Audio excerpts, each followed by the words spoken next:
Welcome to the All the Hats We Wear podcast. How many different hats are you juggling in your busy life?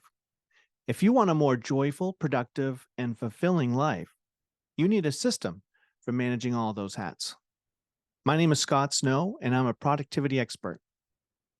You're meant to do great things, and I can teach you how to streamline your life to start doing those things. After listening to today's show, make sure to download your free guidebook that will give you a clear vision for your life. By the end of the guidebook, you'll have a list of your goals, projects, mission statement, and a routine for getting the most out of your day. And now let's get to today's episode. We have a special treat today. Jovanna Mullin is a junior at the University of Massachusetts in Amherst. Her major is managerial economics, and she's a member of the world-class drum and bugle corps, the Boston Crusaders. There's a special place in my heart for the Crusaders because I was also a member of that drum corps way back when, and a lot of fond memories. The Crusaders are gunning for the national championship now, and their performance level is outrageously high. Here's a video of the drumline this past summer.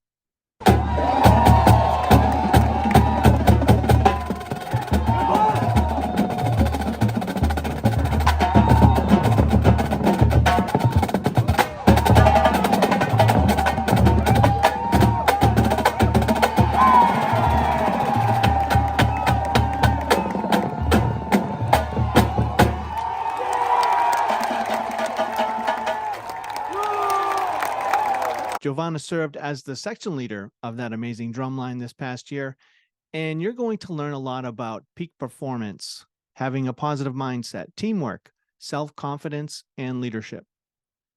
Welcome, Jovanna, to the show. Hi. Now, the audience would love to get to know you better. So what are some of the different hats that you wear? So first things first, I'm a junior in college. I go to UMass Amherst where I study managerial economics. I just finished up my third marching season, my fourth contracted season with the Boston Crusaders, where I served as the battery section leader this past summer. And yeah, that's about it. Wow. So you're busy. Yeah. And you said managerial what? Economics? Yeah. Wow. What's that basically about? So it's a form of resource economics that's focused on microeconomics and a lot of math. So a lot of the courses I take are resource economic classes. And I do a lot of team-based classes. So I work in a lot of groups with other students in all my classes. Wow. Impressive. So let's talk about the Crusaders. And we have that in common. I played in, I marched 88 to 92. And I marched with your main instructor, Colin. Colin, yeah. Yeah, he was my roommate at UMass. Oh, seriously? Yeah. That's Yep. really cool. I didn't know that. Yes. And I mean, you could tell back then that he was way into it. You know, he was learning all the, Cavi's 89 licks. And, back then the drumline was always sneaking around to watch, Vanguard and the Devils and Garfield back then. And yeah, it was a lot of fun. That's really cool. Yeah. So what would you say some of the life lessons that you've learned as being a member of the Crusaders? I definitely learned a lot about life through Boston, and that's one thing Colin actually centers the program around is making us come out better adults in the world. So I'll start off with some of the things I learned last summer. Obviously, being in the leadership role taught me a lot and how to earn other people's validity and respect through that. But one direct thing from Colin that's unique to this summer is like we were having a one-on-one and he was telling me how drum corps is, at least for him, it's so much deeper than the drumming and the music and the competition. And it's something I resonated with a lot. He's like, I care more about teaching you guys about life and how to become better humans than about drumline. And the drumline is just kind of what we're there to do. It's what we signed up to do, but you get a lot more valuable experience, especially out of being a Crusader, but generally in drum corps about life. And over the past few years, he's had this kind of quote, and it goes, "Life is suffering, move on." So it doesn't mean that we're intended to live and just suffer. Like, that's not our goal in life. It's just like, okay, there's this BS thing that has happened. I acknowledge it, I accept it, and then I move on. I can't control other people. I can't control, what a judge puts down on the page. I can't control that, but what we can control is our performance. And if something that, like for example, a number on the page that a judge gave us, we can't control that, and we just got to acknowledge it, accept it, and move on. So that's really probably the most valuable life thing that I've learned through Boston. And I've also learned plenty going back to the what I've learned in the leadership role. Howard Weinstein, one of the former core directors of the Crusaders, has been doing our leadership uh, coaching sessions throughout the off season and even during the season as well. But he talked about the concept of self mastery, and the way I kind of took it was, you have to put on, on a plane, you have to put on your own oxygen mask before trying to put on someone else's. Well, if oxygen was depleting on a plane. And Right. that's kind of how I took on my leadership role, is like, okay, I have to be a solid, consistent, and a good example of a member at all times, and in front of everyone else. But I have to make sure I'm solid before I start worrying about all the other people in my section that I have to keep in check. Um, and then I guess to kind of sum up what Boston has taught me over the past 3 years, it's how to be emotionally intelligent. And the program is really centered on emotional intelligence. Like, our staff, for example, they don't raise our voice or ever get mad at us. And that's helped me a lot through, like, when I teach or when I work with other people in school. Colin always said, like, when you guys are talking to the rest of the corps, figure out how to uplift the drum corps, and always, and that your first response should be, how can I help? If you see someone struggling, and especially in drumline, like, a lot of people, the way they teach leadership is leading by example, but it's really so much more than that. And Boston's an environment where we're here to help each other out. Like, we're not just going to be like, oh, it's on you to, like, figure it out, or like whatever. No, we got to help the maybe like a newer member or even returning members, just, or anybody. We're going to help them out, and we're all going to kind of hold hands and jump in together to make our product perfect. It's not so much, every man for themselves, like that kind of vibe. I'd love to talk about performance because, and I should probably back up too, because some listeners might not even know what drum corps is. So, drum corps is a really competitive musical activity. And, you've got the drum line, the percussion section in the front with the marimba and timpani and all of that percussion, and the brass section and the color guard. And how many people are in the corps? I think around 150 Yeah. is typically the maximum for a lot of drum corps. Yes. And just so people know that you guys are so good now, like, you're basically gunning for the championship. Like, in drums, you are very, very close. And, a lot of people, myself included, think that you were the best percussion section this past year. And like you said, you can't control the scores and the judging and all that. You have to just do your best and leave it on the field. But, I'd like to talk about the performance element, because I think that would apply to people no matter what they do. Now, you guys perform at an extremely high level, very consistently. So how is that done? Like, you have your technique exercises. I'd like to hear how that relates to the music. And I'd like to also hear about how you, like, you're talking about emotional intelligence. How do you manage, thinking about the technique part and also the emotional part? Anything about Yeah, that? so Yeah. So both of those things tie into each other almost at all times. Typically it started out, when you first get the packet and you're first auditioning. Colin actually outlined the whole kind of technical program, like the drumming part at PASIC, really well. So the way we kind of did it at PASIC, we did our set, was we started out with legatos, like nice and open, like full rebound, and showing that when we play up, like, it's up. And then the next thing we did was we played legatos at the same tempo, but we did it all at grace note height, and then it tied into flam control, and then we have our digits exercise, and that goes into rolls, and then the rudiment sheet, which is like our training for the longer phrases and how well can you concentrate on this mundane thing for about 4.5 minutes straight. And then it goes into things like Spanx or Reds, which are longer phrases, more dense material, and they all relate to the music. I could speak right now in the aspect of Spanx. Now, what is Spanx is that? it's an exercise written by Murray Guzik that we used at Boston. I Okay, think, that's yeah, it's more yeah, like a composition, really, right? yeah. Yeah. It's almost like our little like etude in the lot. Like Reds, Rumba, and Spanx are like our etudes in the lot. But Spanx, especially, I wanted to like highlight on that one because Spanx is a very like front fulcrum based exercise. It's all about front fulcrum control, and that helps us play our really fast threes and fours material is developing like your front fulcrum dexterity.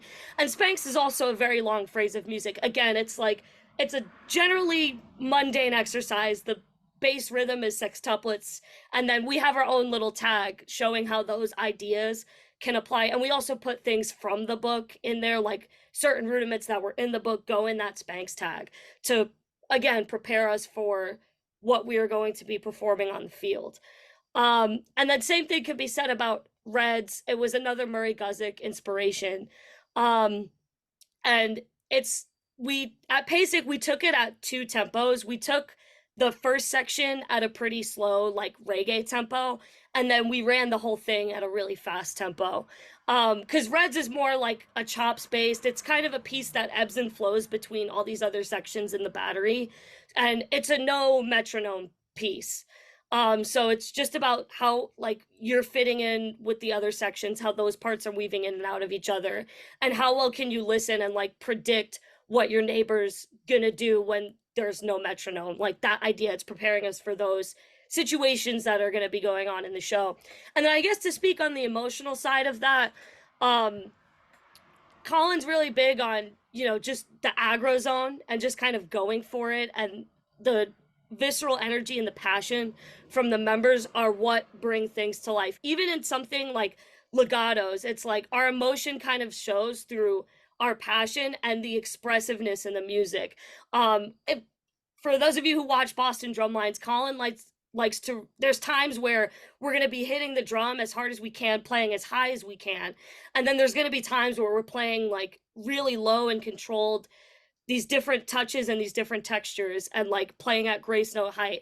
And then a lot of tap rolls where the separation is like 12 inches to 3 inches. You want to be able to hear those accents, okay, fortissimo. And then the inside body of that tap roll is 4 inches. So noting like the density and the touch of those passages. Yeah, and I'll put in some links to be able to show from YouTube. When you go through the show, I'm interested in this. What is your process like? Let's say it's you're right starting the show, for finals. What goes through your mind during the show? So typically, I kind of describe it as my brain is white noise and I'm just living in the present moment. I'm kind of just responding to things as they happen, especially during the show. I will admit I'm kind of an evaluator on the field a little bit. Like I'm kind of noting in my head from actively listening and living in the moment. I'm noting, okay, that sounded rough. It sounded like XYZ happened. And this was really good. This hit, something else didn't. This maybe is suffering because of the drill. This is a part we got to do in the drill. Maybe next or tomorrow during rehearsal, we'll track this part for like 40 minutes, whatever it may be. And this is something like I talk with the staff about, where we're just kind of evaluating after the shows as to where our next plan of action is going to be. So we can keep kind of the goal is with tour throughout the season and the shows is to kind of do this. And so trying to figure out how to do that as best as possible from like the objective playing standpoint. And then I remember you mentioning like finals. Finals, I it's really the same thing. What I'm thinking is just do it your best and do it how you always do it. Especially finals, it's a night where there's a lot of high emotion and high adrenaline. It's the last show. I'm like, I'm not getting emotional until the last note of the show. I'm not Right. gonna like, let myself give up on anything. Like I'm gonna enjoy and savor each and every moment and all the and appreciate a little bit more like what I did this summer and my friends and everything like that. But I try to also do that every performance before then, so it's not super different than like from finals to let's say like somewhere in Iowa or something like that, you Yeah. know? Yeah, you practice how you perform, and that's, like, kind of and like you were saying with the reps, that's a big part of the Boston program, is Colin's really big on, "Let's get the muscle memory," especially on show days, like, we don't there's not too much teaching involved on show days, it's just, "Okay, we're gonna do the thing," and the staff's just kinda gonna let the members do their thing so that they can muscle memorize and understand what it's like to just be in a performance. Because when you're in a performance, the staff's not like running around at you or like telling you what to do, like in the performance or whatever. It's all about the muscle memory and practicing how you perform. Yes. How would you say the Crusaders experience has changed how you go about your schooling? Um, so I think Boston has had a lot of direct ties with my major, if that kind of makes sense, like what I learned there. Um, Especially through the leadership role. Back before I was saying how my major, there's a lot of team-based learning classes, and it's Boston and drum corps has helped me in that context, like how to effectively work with other people and things like that. But another valuable lesson from drum corps, and I think this can be kind of put respectively in the context of school, but you're just to be yourself. And Colin's like, you can't care what other people think. And he's been telling me that over the years because I do care a lot about what other people think. And you really shouldn't because you can't control it. But kind of that diversity of your personality, like each individual person having their own personality and what they can bring to the table, especially in like such a diverse environment like college is really what makes it special. And being yourself is kind of what makes you unique and like standing out from these other people and just kind of immersing yourself in that environment. You're a part of a group of individuals that are like-minded. It's like you could really put that aside and do the thing. And especially in college band when you're not competing, you're really doing it for yourselves. And a little diversion, but one thing I especially think about this in college band a lot, but especially in UMass because we're all really close. Like the drum line is very tight knit. But one thing I've always remembered is that the show and the music in band or drum corps or whatever it is all temporary. But the friends you make and the family you make through that is forever. And I learned that while at drum corps, and the people I'm still connected with that live like a million miles away. And I brought it to UMass, and that's kind of how I've been approaching that, and I've learned that directly from drum corps. Hmm. So it sounds like you're a little bit more open to meeting new people or connecting, Yeah, networking, right? yeah. What is your secret to time management with all these different hats that you wear and being a busy, that sounds like a very demanding major as well. And the UMass band is a lot of time. Yeah. So actually I think where I really learned to manage time the best was through just the experience of college. And I can definitely say that drum corps made that easier because the staff at Boston, they're extremely organized. Like I learned a lot from Alex Beltran, our battery coordinator. He is a very organized person. He's always making lists of things. And so is Ian Hale, the associate director of the UMass band, who's in charge of the percussion section. He does the same thing, where he makes out lists of, okay, what are we going to do during rehearsal today? So I kind of saw that and I had that model to go off of. And then I was like, it definitely helped me out a lot. Like I've been writing things in my calendar a lot more. Yep. And I've been planning ahead, like, okay, I'm going to spend my goal today is to spend this much time on this assignment, then I'm going to go to the gym at this point later, and then I'm going to work on some college marching band music. And drum corps definitely made that experience, like living through that experience of having to figure out time management, a lot easier. So a lot of it is just the experience too, and I guess it's just a part of growing up. What kind of music do you listen to? I listen to a lot of things. I like rock music, metal music, punk music, um pretty much anything. I listen to classical like here and there. But yeah, generally anything besides like country music if I'm being honest. Yep. Well, I don't know if you would mind doing a little drumming for us. Sure, Something. absolutely. All right. We would love to see anything. Yeah, I'll do, since this one I think is the most known from last summer, I'll do the first half of the snare break of White Whale. Okay.